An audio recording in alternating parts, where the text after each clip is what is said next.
Can you hear me? Okay, excellent. Good morning, everyone.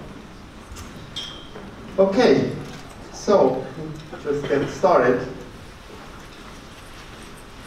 We're very happy to have announced the first release candidate of MySQL 8.0. And MySQL 8.0 has a lot of new and interesting features. But today I will focus on those features that enables you to make the next generation web applications. So let's create a web application. Imagine that you want to become the next ticket master. You want to sell tickets to events across the globe. This is an example venue. This is the AT&T Stadium in San Francisco, the home of the San Francisco Giants.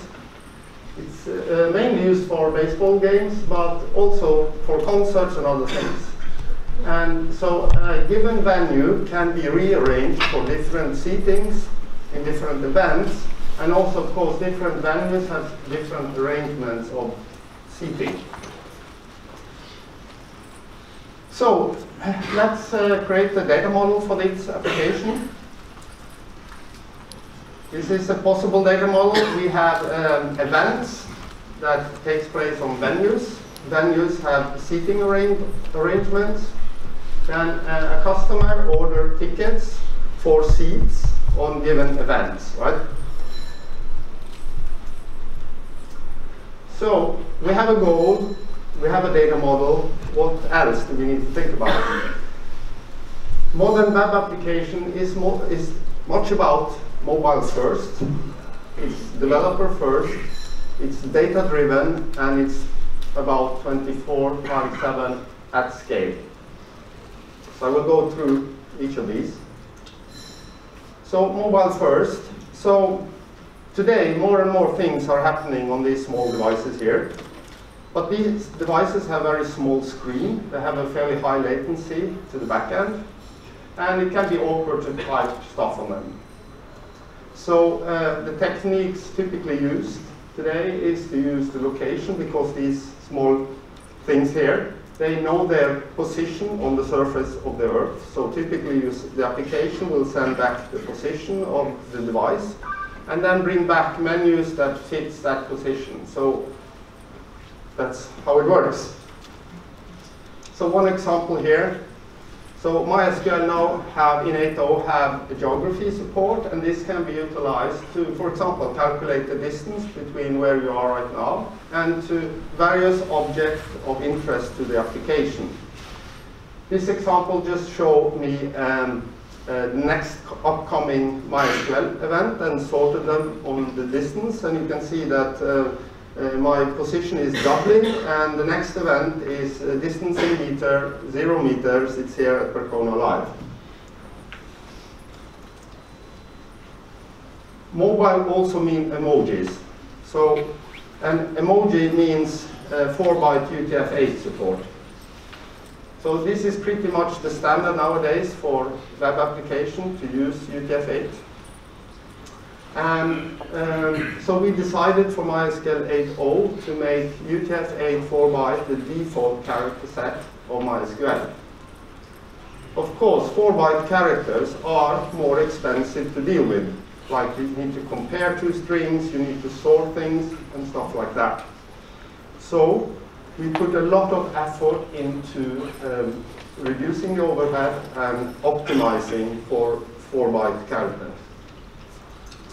So if you are happening to use 4-byte character UTF-8 in 5.7 and you move to 8.0, you can expect performance improvements in the range of 3 to 15 times, just because of the optimization we did on UTF-8.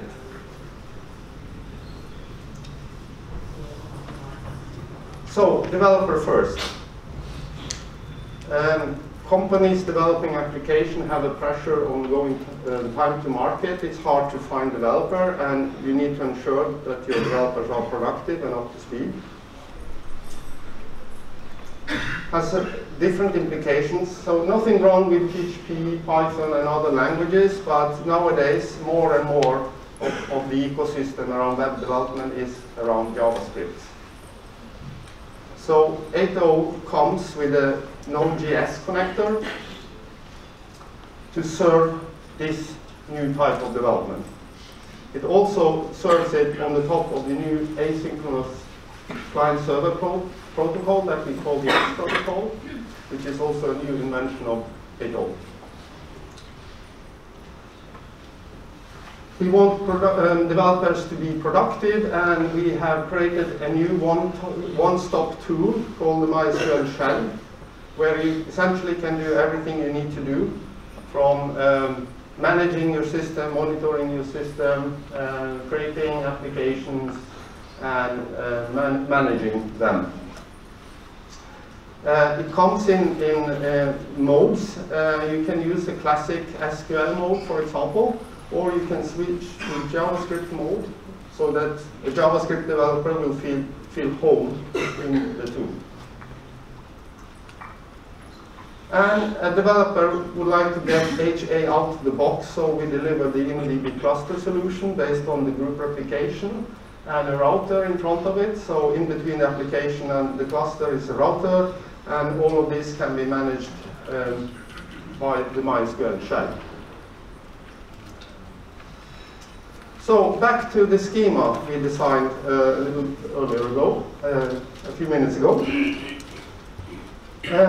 So I highlighted here the seeds in red, and we model them as a JSON document. The reason for this is that we need this flexibility here because the different venues are so different, and different events at the same venue can also be different when it comes to physical seeding. So to get this flexible aspect into our data model, that is for the most normal relational data model, we take one element of this and we make it a document-oriented model.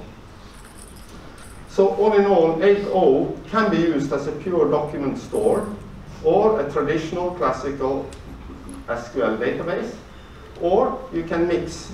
You can use documents for some aspect of your application.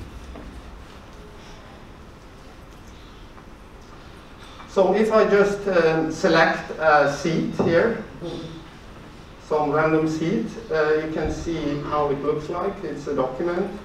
It has attributes like row number, seed number, section number, and then it has a variation of properties. Amenities like washroom, bar, snacks, distance away from your seat. It shows accessible falls, list all the emergency exit and how far they are away, or their position can be. So, and it's easy to add a new property to the seed, and it's difficult. It's easy to add a new kind of arrangement of seeds to the model. So 5.7, we added a lot of JSON functionality. This was one of our most popular features in 5.7. And in 8.0, we take the next step. Specifically, we have focused around function that enables you to go from, let's say, a SQL world to the document world, or the other way around, from a document to SQL. So bridging the document model with the relational model. I will show this in the next two slides. This is an example where I use the JSON array aggregate in a normal SQL query. So the only thing I do here is to, instead of having a SQL result, I create a document with the result set in them. So you just see there is one row in the result set, that is one document, and there is one JSON object per row, and each row is represented as an indexed array of events. So moving from a SQL result set into a JSON document. The next one, which is new in labs, not in 8.03 right now, coming. This is the JSON table function. So what the JSON table function can do is to create a mapping or a view on your JSON document that goes into your normal SQL execution machinery, right? And this, if you think about it, is quite powerful.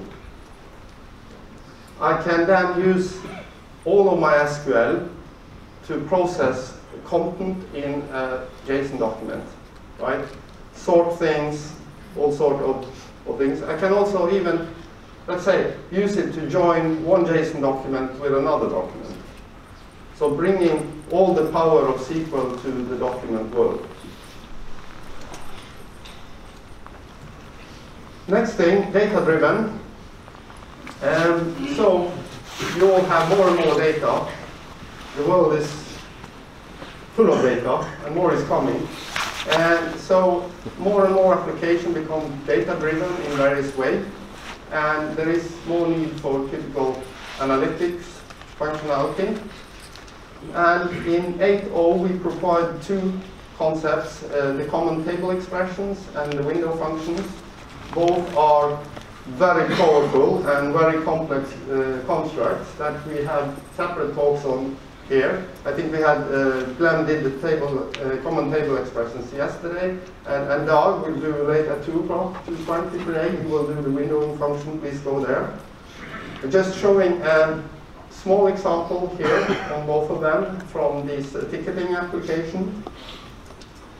First one is a very simple usage of table expression. I just make, with this with clause, I create a filter on tickets, and then afterwards I have the select from the filter. This is used in this simple way. It's just a way to make your queries kind of appear simpler or easier to read and understand. And then you can add, you can reference the table expression several times, for example. You can have recursive, and it can get quite complex. So what I do here is just to list all tickets on section 201, and I see the result, the first row. So, window functions. What this query do is to look at the section of your stadium, for example. You want to have two seats next to each other, two adjacent seats, right? So I want to find my option, which seats are adjacent to each other. And I'm using the window function, partition over rows, to avoid that the last seat on one row is seen as being next to the first seat on the next row. By using lag and leads, I look at the previous seat and the next seat while I traverse through the section.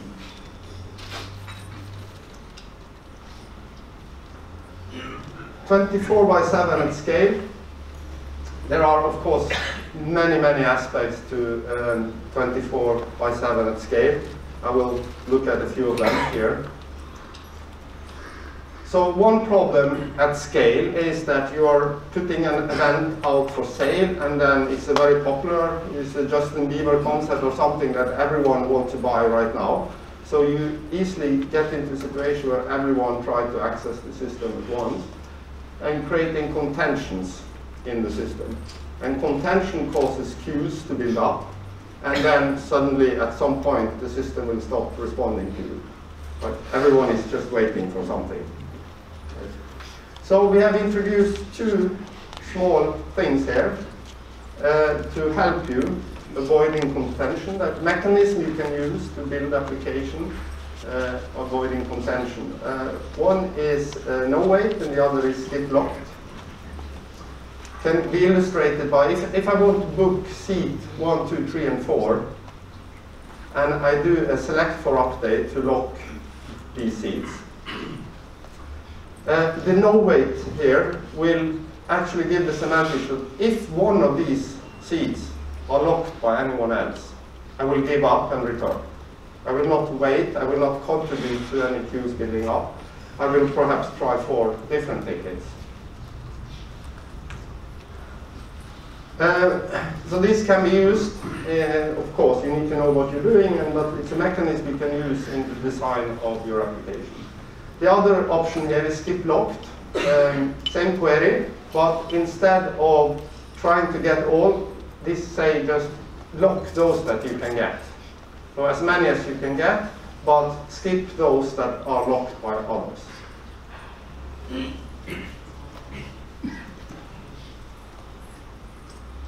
Other aspects of 24/7 at scale is that we need to have good support for operations, DevOps.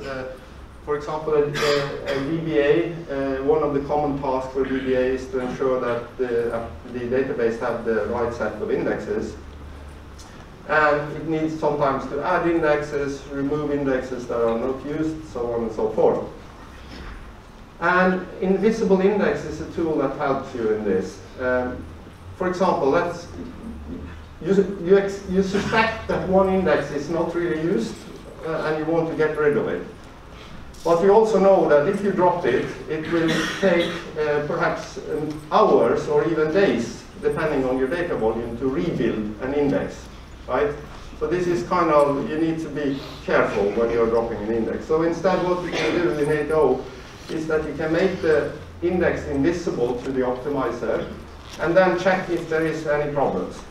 If there are no problems, after some time, including checking the weekly reports and so on, then you drop it, right?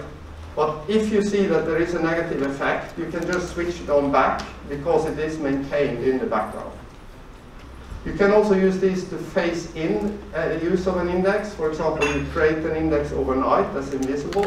When you come to work next day, you can enable it even for a single session just to test it out. And then roll the index out for your database. Performance schema, it's another aspect of operations. You need monitoring.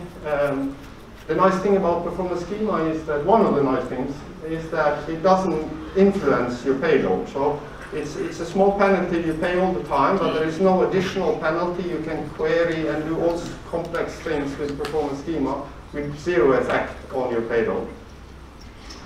In 8.0 we come with histogram support, indexes, speed up performance schema queries. You have new instrumentation, data logs are instrumented, SQL errors are instrumented, variables are instrumented. You can, for example, look at where did this setting come from, which configuration file it arrived in. You can see the defaults, the current value, and all sorts of things. We also have enabled. Did I? That? Okay, back. So this is an example of the effect of indexes on performance schema. When you have many sessions, for example, this is select star from sys session with 1,000 active sessions.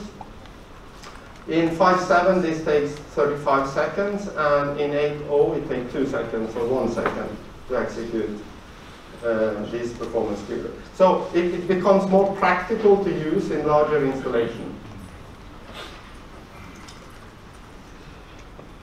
The new data dictionary, it's mostly about reliability. We want to ensure or remove the possibility of some historical error scenarios in MySQL where you can get inconsistencies when you have a crash.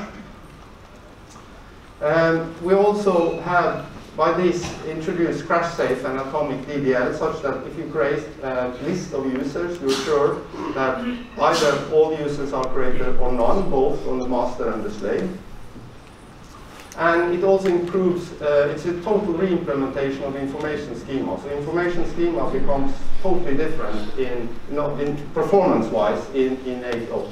It's just a view on some table. All the normal SQL machinery is used when you do information schema queries. This is very good for tools that normally wants to take in metadata information, combine them with performance schema information, and so on and so forth. Some performance improvements. We have introduced histograms in the optimizer. So you can create an histogram over a table. This, if you have an index over, for example, a column, you will have statistics anyway. But if you don't have an index of a certain column, the only way that the optimizer can know about the data distribution of that column or those rows is by creating a histogram. And this will help the optimizer to make the right choices for optimization. Improved cost model. The cost model is now aware whether your table is in main memory or on disk, and take that into account when it creates a query line. Improved the speed of table and range scans by providing InnoDB with a larger buffer to put the result set into, or a more adapted buffer to the query that you're running. Parallel replication, I mentioned UTF-8, information schema, performance indexes, schema indexes. So, there is no keynote without any cool graphs, right? So here is the graph section. This shows, this is a lab release now. It shows, it's a normal 2-socket machine, so this is not a big machine. It's 2 times 24 cores, I think. Fairly normal machine nowadays in data centers, right? And this is also I/O bound and read-write load. And we see almost a doubling from 80,000 transactions per second to 160,000 transactions per second. And this is work done in parallel redo log work.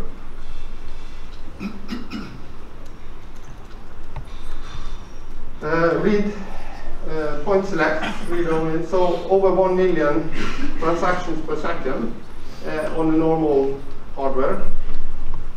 It's also I/O bound, so this means that it's not, you do not have your data in main memory. You're transporting them in from flash storage or from SSDs. Finally, last slide here, I think. Resource groups. So this is in 803, and so 8.0 give you the possibility to actually influence or decide on what CPU your user thread should run on, right? You can create a resource group and specify that in a session that this connection will run on this CPU. And if you look at the two to the left here, you see a load without use of resource group. It is a mix of a read and write loads. The read load is in the red, and the write load, the update load, is in the blue. And then moving to the right part of the graph here, there is the same load is running, the same hardware. There is nothing changed, except that you say now all my updates should be limited to these 10 CPUs. This is the only difference. So the select is using all CPUs as before, but my update is now limited to 10 CPUs. What happens? Everything goes better. The reads go better and the updates go better. But this is a little bit dependent on your hardware, so there is no kind of, it's not easy to just switch it on for everything, right?